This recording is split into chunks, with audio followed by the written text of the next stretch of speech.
So ముక్తిమిచ్చసి చేత్తాత విషయాన్ విషవత్యజ క్షమార్జవ దయాతోష సత్యం పీయూష వద్భజ. అష్టావక్రుల వారు సరి అయిన ప్రశ్న సరి అయిన సమయంలో అడిగారు, సరి అయిన పద్ధతిలో అడిగారు. అండ్ అష్టావక్రుల వారిని జనకులు అడిగారు. అది ఆ పాత్రత ఎలిజిబిలిటీ కూడా ఉంది కాబట్టి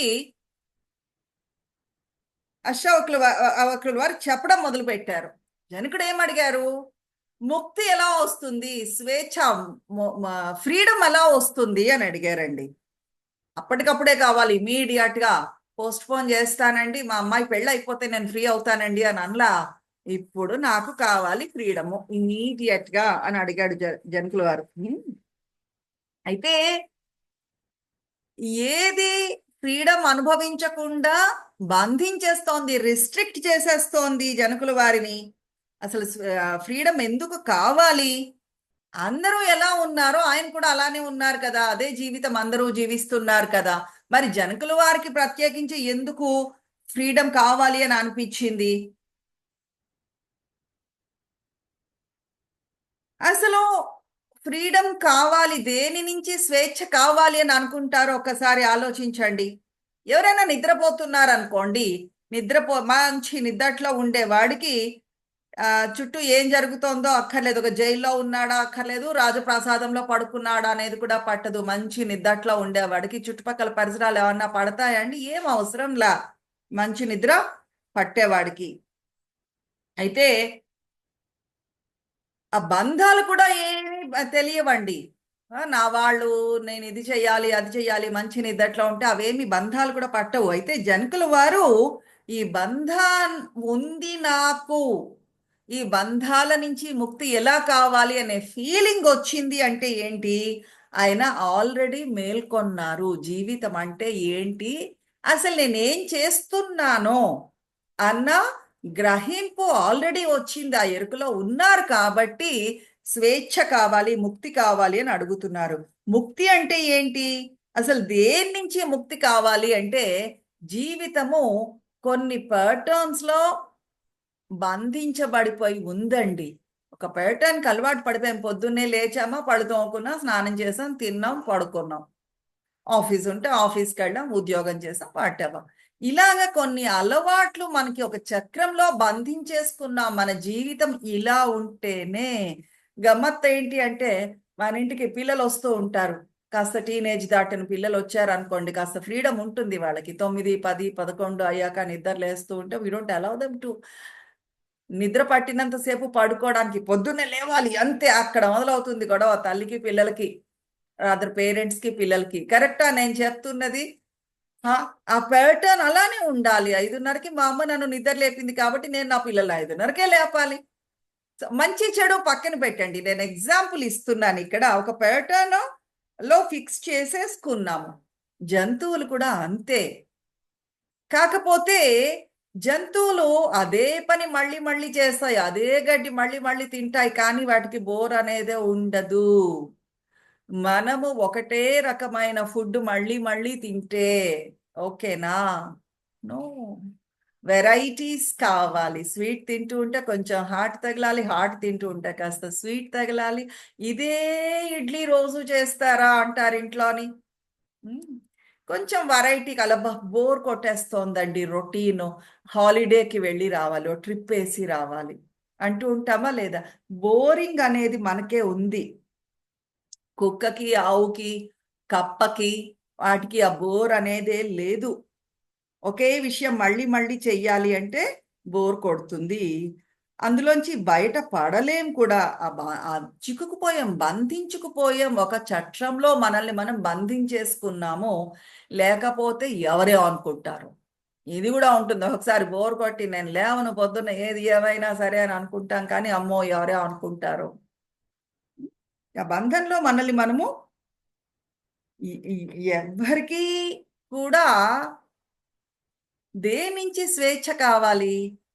సరదా సరదా విషయాల నుంచి, ఆనందంగా ఉండే వాటి నుంచి వదిలేసుకోవాలండి అని అనుకుంటారా ఎవరైనా? నాకు ఇవన్నీ వద్దు అంటారా?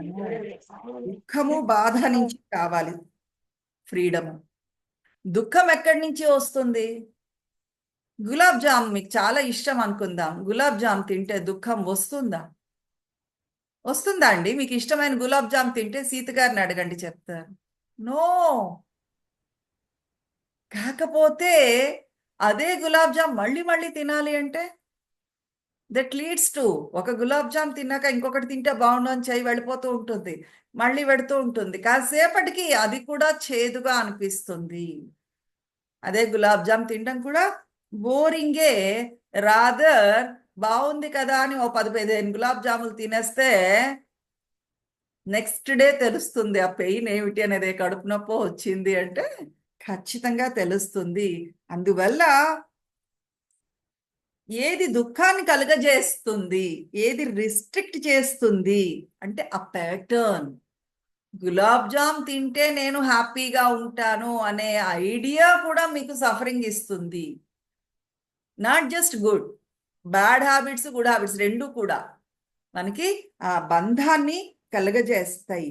ఒక ప్యాటర్న్లో మనల్ని మనము చట్రంలో బిగించేసుకుంటే అది ప్రాబ్లం అండి. ఏది బాధలు కలుగజేస్తుంది, ఏది సమస్యలు కలుగజేస్తుంది అంటే అలవాటు. నేను అన్నం తినగానే స్వీట్ తినాలండి అనే అలవాటు ఉంది, చూశారు. రాదర్ కాఫీ ఎగ్జాంపుల్ చెప్తాను. పొద్దున్నే కాఫీ తాగితే హ్యాపీ అండి. నిజానికి తాగితే ఆనందం కంటే తాగకపోతే తలనొప్పి వచ్చేస్తుందండి. అది ఎక్కువ బాధ పెడుతుంది. కరెక్టా నేను చెప్తున్నది? కాఫీ లేనప్పుడు ఎలాంటిది అంటే ఇది ఆ కాఫీ చట్టంలో బిగించేసుకున్నాం మనల్ని మనము. ఆ కాఫీ తాగితే హ్యాపీ, తాగకపోతే హెడేక్ వస్తుంది కాబట్టి తాగేద్దాం. ఇది ఇంకా విచిత్రం. కాఫీ తాగకపోతే తలనొప్పి వస్తుంది ముందే ఊహించేసుకుని, కాబట్టి నేను కాఫీ తాగేయాలి. సో కాఫీ ఆనందాన్ని ఇస్తోందా? No no no. హ్యాబిట్, అలవాటుకి మనం బానిస అయిపోతున్నాము. గమనించండి. ఎలాంటిదంటే ఇది దురద వేస్తుంది, చూశారు. ఇచ్చింగ్ దురద వేస్తే ఏం చేస్తాం? గోక్కున్నాం అనుకోండి, అబ్బా ఎంత హాయిగా ఉంటుందో. కానీ మళ్ళీ గోక్కోవాలనిపిస్తుంది, మళ్ళీ దురద పెడుతుంది, మళ్ళీ గోక్కుంటూనే ఉంటాము.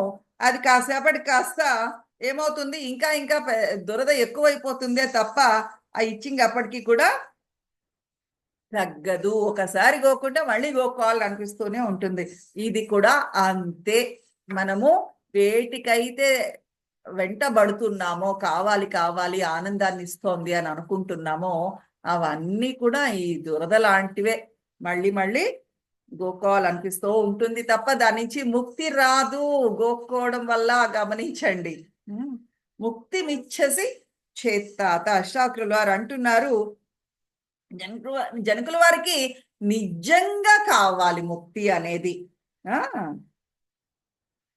అయితే నిజంగా కావాలి అని ఎందుకు అంటున్నాము అంటే ఒక్కొక్కసారి ప్రతి ఒక్కరికి ఈ బోర్ అనేది ఉంటూనే ఉంటుందండి. ఆ రొటీన్ బోర్ కొట్టేసినప్పుడు కొంచెం చేంజ్ కావాలి అని కోరుకుంటూ ఉంటారు.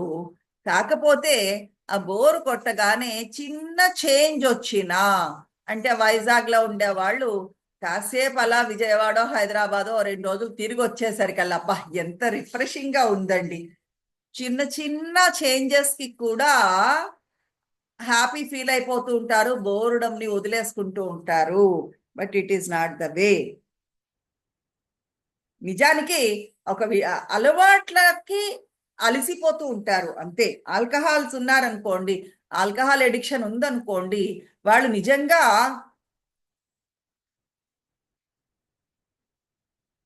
ఆల్కహాల్ తాగడం వదిలేద్దాము అని అనుకుంటారు. వాళ్ళు కూడా రియలైజ్ చేస్తూనే ఉంటారు ఇది మంచిది కాదు అని, కానీ వదులుకోలేకపోతూ ఉంటారు. ఎందుకు అంటే వదలాలి, ముక్తి కావాలి అనే కోరిక పరిణతి చెందలేదు. You are getting what I'm saying? Yeah, ఇలా చెప్తాను, అర్థమవుతుందేమో చూడండి. నేను ఇచ్చే ఎగ్జాంపుల్ ఇది. ఆకలేస్తుంది. ఒకసారి ఇలా ఆకలి వేయగానే వెళ్ళి భోజనం చేసేస్తారా? ఇంకొంచెం పెరగని ఆకలి. చంటి పిల్లాడికి పాలు పెట్టడం అమ్మకి బాగా తెలుస్తుంది. ఒక్కసారి ఆకలి అనగానే పిల్లాడికి పాలు పట్టేస్తుందా తల్లి? నో, గట్టిగా ఏడవని కడుపు నిండా తాగుతారు. సో ఆ జఠరాగ్ని కూడా ఇవాల్వ్ అవ్వాలి, పెరగాలి. అప్పుడే ఆ పాలు తాగడాన్ని ఎంజాయ్ చేస్తాం. మనకు కూడా అంతే, మంచి ఫుడ్ వండుకుందాం అనుకోండి, బాగా ఆకలేసాక తిందాం, ఫుల్గా ఎంజాయ్ చేస్తాం. అట్లానే మనకి అర్థమయ్యే భాషలో అర్థమవుతుందని ఈ ఎగ్జాంపుల్ నేను ఇస్తున్నానండి. అలానే ఈ ఫ్రీడమ్ కావాలి, ముక్తి కావాలి అనేది కూడా ఒక డిగ్రీ ఆఫ్ డిజైర్ ఉంటేనే అది జనకులు వారికి ఉంది. చిన్న చిన్న చేంజెస్ వచ్చేస్తే ఆ బోర్డం నేను వదిలేస్తాను అని అనుకోలేదు. కొంతమంది ఊరికే అలా ఎగ్జిస్టెన్స్ అయిపోతూ ఉంటుంది, బతికేస్తూ ఉంటారు. కొంతమంది మాత్రమే జీవిస్తారండి పూర్తిగా. ఏం చేస్తారు? తిన్నామా, లేచామా, పడుకున్నామా, బతికామా, వెళ్ళిపోయామా, అయిపోయింది లైఫ్ అనుకుంటూ ఉంటారు కొంతమంది. ఆ కొంతమంది పూర్తిగా వాళ్ళకి బోరింగ్ అనేది ఉండదు. రాదర్ వాళ్ళకి బోర్ కొట్టినా సరే చిన్న చిన్న విషయాలకే బోర్ కొట్టేస్తుంది.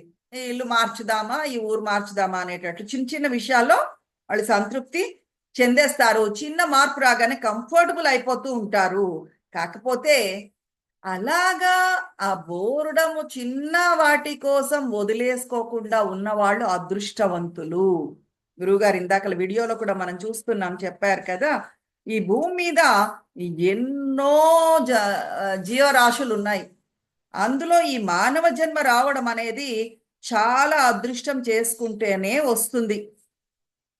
కోటాను కోట్ల జీవరాశులు ఉన్నాయి. అందులో ఈ మానవ జన్మ చాలా అమూల్యమైనది. అందులో మీకు బోరు కొట్టింది, మీ అలవాట్లతో బోరు కొట్టింది అంటే మీరు చాలా అదృష్టవంతులు అని అర్థం. చాలా అమూల్యమైనది ఆ బోర్డం అనేది. ఈ రొటీన్ చట్రంలో బిగదీసుకుపోయి కూర్చోవడం అంది చూశారు. ఫ్రీ అయిపోవాలి అని అనుకున్నది చాలా అదృష్టవంతులు, చాలా అదృష్టవంతులు. ఈ దుఃఖము, విసుగు, చిరాకు వీటి నుంచి బయటపడాలి అని అనుకుంటే,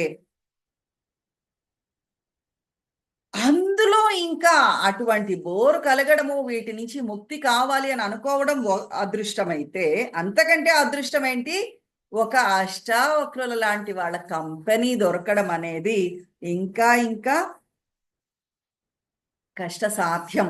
ఏది ఆ బంధ విముక్తులు అయిపోయారు వాళ్ళు, చూశారు. అటువంటి గురువుల సాంగత్యం లభించడం అనేది ఉంది చూశారు, అది ఇంకా అదృష్టం.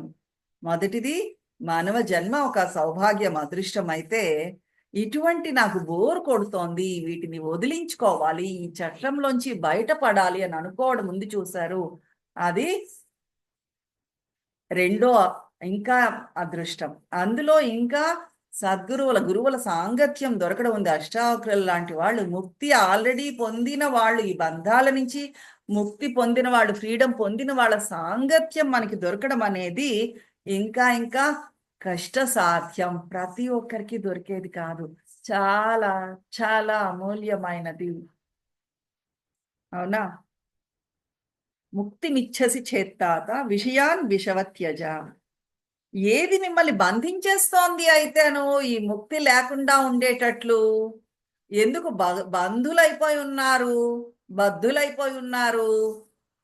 ఆ 5 ఉన్నాయి చూశారు, ఏమి? పంచేంద్రియాలు, మీ నాలిక రుచి మొట్టమొదటిది. భోజనంలో ఒక్కరోజు ఉప్పు లేకపోతే చాలు ఎంత ఎంటర్టైన్మెంట్ అవుతుందో. ఒక్కొక్క ఎక్స్ప్రెషన్ ఇస్తూ ఉంటారు, ఇది ఒక తిండేనా అనేటట్టు. ఆ పాటు ఉప్పు తేడా వచ్చినా సరే చాలు. ఏమంటారు దాన్ని? ఆ ఇమోషన్స్ అన్ని గిల్లడం జరుగుతుంది అనమాట. పుషింగ్ యువర్ బటన్స్ అంటారు. అలాగా రుచి, ఆ రుచి కావాలి అన్న క్రేవింగ్ ఉంది చూసారు, అది చాలు. బంధం అది కూడా ఇరుక్కుపోవడమే. క్రేవింగ్. ఆశ్రమంగా వస్తారు, రూములో రకరకాల విన్యాసాలు చేస్తూ ఉంటారు, పిజ్జా కోసం కలలు కంటారు, మంచి ఫుడ్ తింటున్నా అని అక్కడ వీళ్ళకి కావాల్సినట్టు ఉప్పు అవసరం లేదు, స్పైసీ ఫుడ్ కొంతమందికి కావాలి. ఆశ్రమంలో స్పైసీ ఫుడ్ దొరకకపోతే అయిపోయింది వాళ్ళ లైఫ్. అమృతాన్ని కూడా వదిలేస్తారు స్పైసీ ఫుడ్ ఉంటే. నాకు చాలండి, పిజ్జా తింటున్నట్లు కలలు కంటూ ఉంటారు ఆశ్రమంలో. చూడండి, ఎక్కడ మనసుల్లో ఎవరి మనసులో ఏం జరుగుతుందో అంతా తెలిసిపోతూ ఉంటుంది గురువు గారికి. అలానే మ్యూజిషియన్స్ ఉంటారు, ఎంతో మంచి సంగీత విద్వాంసులు. సంగీతం అంటే చెవి కోసుకుంటారు, పొద్దుటి నుంచి రాత్రి దాకా సంగీతం వింటూనే ఉంటారు, సంగీతానికి బానిసలు అయిపోతారు అంటూ గురువుగారు చెప్తున్నారు. ఒక వ్యక్తి తెలిసిన ఆయన ఉన్నారట, పొద్దుటి నుంచి రాత్రి దాకా సంగీతం పాడుతూనే ఉంటాడు, ఎవరింటికైనా పెడితే గేట్ తీసిన దగ్గర నుంచి సంగీతం పాడుతూనే ఉంటాడు. వాళ్ళందరూ చూస్తూ ఉంటారు, ఏంట్రా బాబు అని. అంత వింతగా చూస్తున్నా సరే అతను అదే పాటలు పాడుతూనే ఉంటాడు. రేడియో వింటూ ఉంటారు కొంతమంది, పొద్దున్న అనగా టీవీలు రేడియోలు పడతారు. రాత్రి ఇవాళ రేపు 24 hours టీవీలు ఉంటున్నాయి కాబట్టి పెద్దగా మనం ఆలోచించిన అవసరం లేదు. ఒకప్పుడు 11కో 12కో రేడియోలు ఆగిపోయేవి. వీళ్ళ రేడియో పెట్టి వింటూ ఉంటారు, అలా నిద్రలోకి వెళ్ళిపోతారు. ఎప్పుడో 2 గంటలకో 3 గంటలకో తెలివి వచ్చాక చూస్తే భయమని సౌండ్ వస్తూ ఆ రేడియో మోగుతూనే ఉంటుంది. అయ్యో అని అప్పుడు కడుతూ ఉంటారు. ఆ రేడియో ఎందుకు పెట్టారు? ఎంజాయ్ చేస్తున్నారా? కాదు, ఒక అలవాటులో చిక్కుకుపోయారు వాళ్ళు, ఒక బానిస అయిపోయారు అంతే. దానికి తప్ప అదేం ఆనందాన్ని ఇస్తోందని వినడం కాదు ఆ సంగీతం కూడా. అలానే వాసన, ఒక పెర్ఫ్యూమ్ ఉందనుకోండి, ఒక సెంట్ ఏదైనా పూసుకుంటారు, స్నానం చేయగానే సెంట్ పూసుకుంటారు, తీరా చూస్తే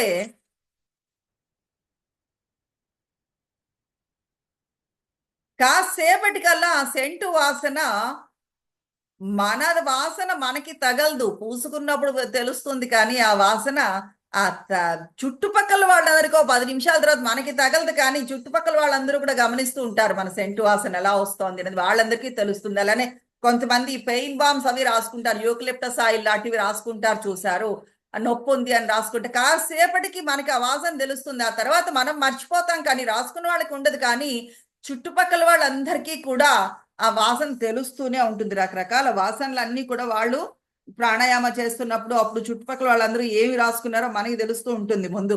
ఆ వాసన, ఆ పెర్ఫ్యూమ్ అయితేనేమి, అది ఒక అలవాటు కోసం రాసుకుంటున్నారే తప్ప దాని ఎంతసేపు ఆనందం వాళ్ళకు ఉంటుంది. రైట్. అలానే స్పర్శ కూడా, స్పర్శ కూడా ముసిలి వాళ్ళు అయిపోయినా సరే, వయసు శరీరం సహకరించకపోయినా సరే, ఆ పుస్తకాలు, సెక్స్ పుస్తకాలు చూస్తూనే ఉంటారు, ఏం ఆనందం వస్తుందో తెలీదు. ఆ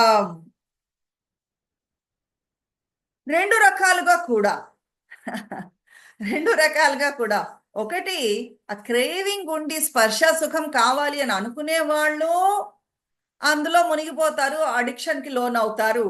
కొంతమంది వ్యతిరేకులు ఉంటారు, ఏమండి అవసరమా ఇంత అన్నట్లు మాట్లాడే, అగేనెస్ట్ గా సెక్స్ కి మాట్లాడే వాళ్ళు కూడా ఉంటారు. వాళ్ళు కూడా బద్ధులైపోతారు, వాళ్ళు కూడా అందులో చిక్కుకుపోతారు అని చెప్తున్నారు. Totally against. ఈ చూడండి అమ్మాయిలు అబ్బాయిలు రోడ్ల మీద ఎలా తిరుగుతున్నారో, ఇలాంటి మాటలు అలాంటి వాళ్ళనే గమనిస్తూ ఉంటారు. వాళ్ళు నిరంతరం వాళ్ళకి ఇదో పని అయిపోతూ ఉంటుంది, ఎవరు మాట్లాడుతున్నారా అని అనుమానం. ఒక అమ్మాయి అబ్బాయి రోడ్డు మీద పెడుతుంటే అనుమానంగా చూస్తుంటారు, వాళ్ళు మంచి అనుకుంటారు, కాకపోతే అందులో వాళ్ళు కూడా చిక్కుకుపోయారు, గమనించండి. వాళ్ళు ఏం కావాలో వాళ్ళని చేసుకొనివ్వండి. అమ్మాయి అబ్బాయి ఎందుకు పెడుతున్నారు, ఆ అబ్బాయిని తోడు తీసుకెడుతోందో అన్న చెల్లినో ఏమో, కానీ వీళ్ళు ముందు బాధపడిపోతూ ఉంటారు. ఒకసారి గురుదేవులు చెప్తున్నారు, ఋషికేశ్లో ఒక కోర్స్ అవుతోందిట. కోర్స్ అవుతూ ఉంటే సాధువులు మహాత్ములకి ఒక పక్క కోర్స్ అవుతోంది, ఇంకో పక్క గృహస్థులకి కోర్స్ అవుతోంది. అవుతూ ఉంటే ఈ సాధువులు మహాత్ములు ఉన్నారు, చూశారు, ఆ అబ్బాయి అమ్మాయి మాట్లాడుకుంటున్నారు, వీళ్ళిద్దరు చూడండి ఆ దూరంగా వెళ్ళిపోతున్నారు, ఏటో నడుచుకుంటూ వెళ్ళిపోతున్నారు. వీళ్ళు సాధువులు మహాత్ములు కూడా ఆ మిగిలిన అమ్మాయిల్ని అబ్బాయిల్ని వాళ్ళని గ్రహిస్తూ పోలీస్ మ్యాన్ జాబ్ చేయడం మొదలుపెట్టారు. వీళ్ళు వచ్చిన పని ఆ ధ్యానం నేర్చుకోవడమో చేయడమో ఆ పని మర్చిపోయి పోలీస్ జాబ్ చేయడం మొదలు పెట్టారు, ఈ పిల్లలందరికీ కూడా, యూత్ అందరికీ కూడాను. అవసరమా? అంటే ఇక్కడ గురువు గారు చెప్తున్నది ఏంటి అంటే, మీరు అందులో చిక్కుకుపోతారు, పూర్తిగా అందులో ఇన్వాల్వ్ అయిపోయి కావాలి అనే కోరిక ఉన్నా దానికి చిక్కుకుపోతారు. వద్దు ఇది చాలా తప్పు అని అనుకున్నా సరే అందులో చిక్కుకుపోతారు. టోటల్ గా అగేనెస్ట్ గా ఉన్నారనుకోండి, తప్పండి ఇలాంటి పనులు, నేను సాధువులము అని తప్పు అగేనెస్ట్ గా పెడతాము అన్నా సరే అందులో మనసు అదే డైరెక్షన్ లో పెడుతూ ఉంటుంది వద్దనుకున్నా సరే. అర్థమవుతోంది నేను చెప్తున్నది. ముక్తి మిచ్చసి చేతాత విషయాన్ విషవత్యజ. దీనికి ఇంకొక ఎగ్జాంపుల్ కూడా గురువుగారు చెప్తున్నారు. గాంధీజీ ఆశ్రమంలో, దిస్ ఎ నైస్ ఎగ్జాంపుల్, సరదాగా ఉంటుంది. గాంధీజీ ఆశ్రమంలో ప్రతి ఒక్కడు వేప పచ్చడి ప్రతిరోజు తిని తీరాలట. సో అందరికీ వేప పచ్చడి వేస్తూ ఉంటే ఒక ఇంగ్లీష్ మ్యాన్ వచ్చారు. వాళ్ళకి పాపం కర్టసీ ఎక్కువ. ఎలా ఉంది అని అడిగారు గాంధీజీ. బాగుంది అన్నారు. బాగుంది అనగానే మళ్ళీ ఇంకొంచెం వేయడం మొదలు పెట్టారు. ఇంకొంచెం వడ్డించు అని, ఇంకొంచెం వడ్డించి, ఇలాగా వేప పచ్చడి తినలేక ఆయన బాధపడ్డాడట. రైట్.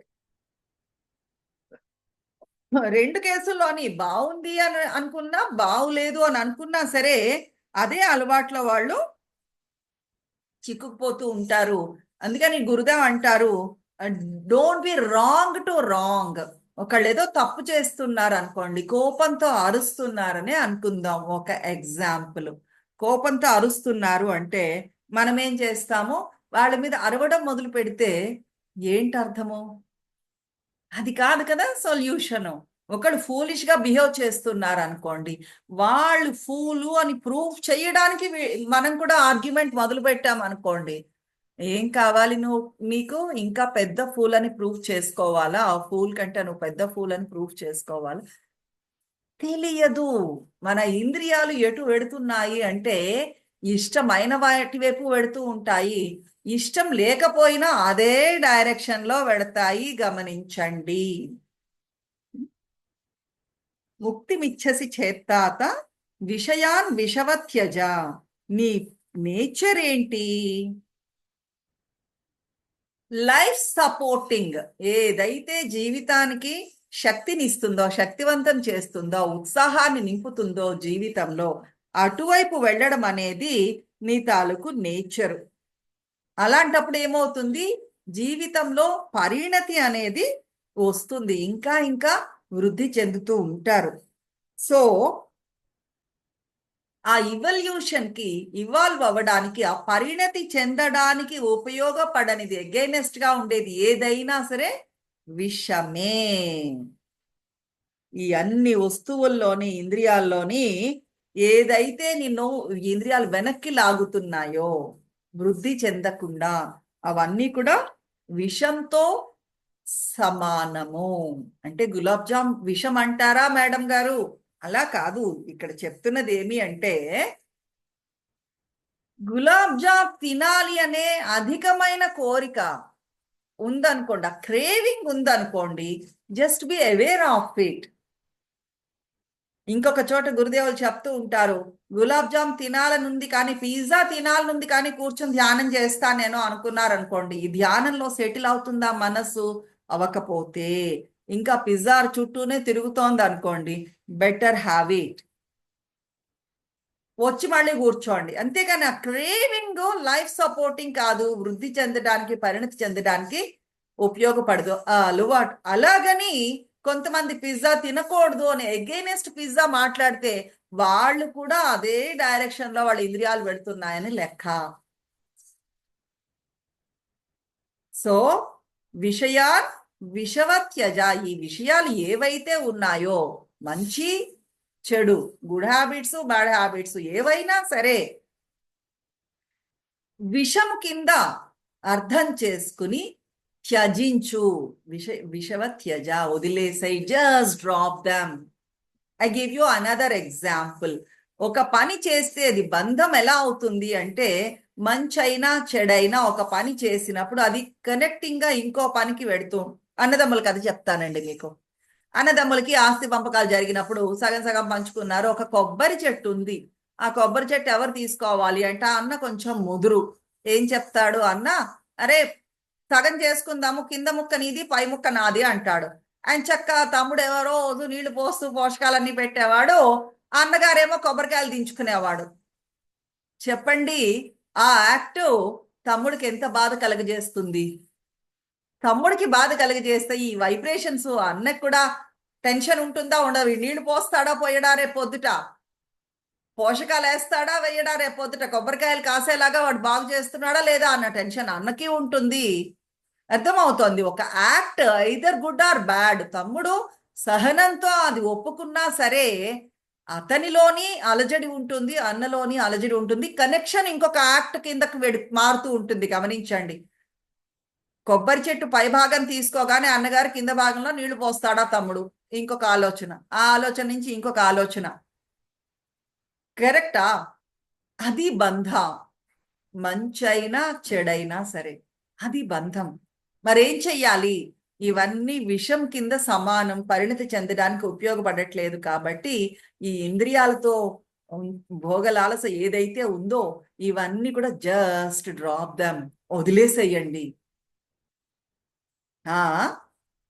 అంత సులువా? ఊరికే వదిలేసేయండి అంటే? అందుకే స్టెప్ బై స్టెప్ గైడ్ చేస్తారు అన్నాను కదా. దానికి కూడా ఎలా విడిచిపెట్టాలి అనేది నెక్స్ట్ కంటిన్యూ చేస్తున్నారు. క్షమార్జవ దయాతోష సత్యం పీయూష వద్భజ. రేపు మళ్ళీ మనము మాట్లాడుకుందాం దాని గురించి. సరేనా?